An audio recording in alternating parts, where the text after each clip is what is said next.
Calls to action. Education and reconciliation. 62.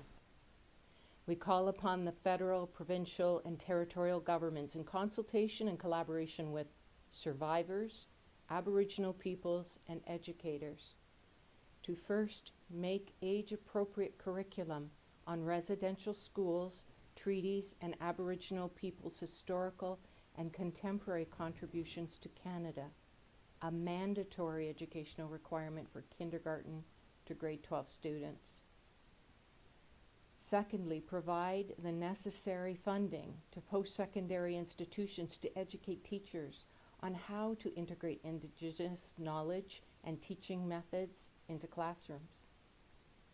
Thirdly, provide the necessary funding to Aboriginal schools to utilize Indigenous knowledge and teaching methods in the classrooms. Fourth, establish senior level positions in government at the assistant deputy minister level or higher, dedicated to Aboriginal content in education. 63. We call upon the Council of Ministers of Education, Canada, to maintain an annual commitment to Aboriginal education issues, including the development and implementation of kindergarten to grade 12 curriculum and learning resources on Aboriginal peoples in Canadian history and the history and legacy of residential schools.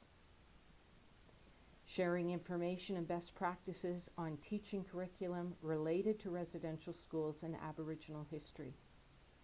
Building student capacity for intercultural understanding, empathy, and mutual support, respect. Identifying teacher training needs relating to the above.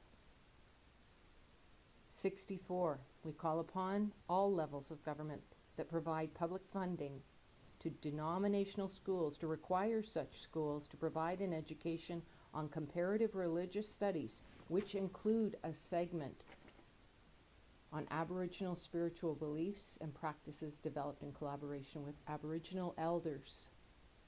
65. We call upon the federal government through the Social Sciences and Humanitarians Research Council and in collaboration with the Aboriginal peoples, post-secondary institutions and educators and the National Centre for Truth and Reconciliation and its partner institutions to establish a national research program with multi-year funding to advance understanding of reconciliation.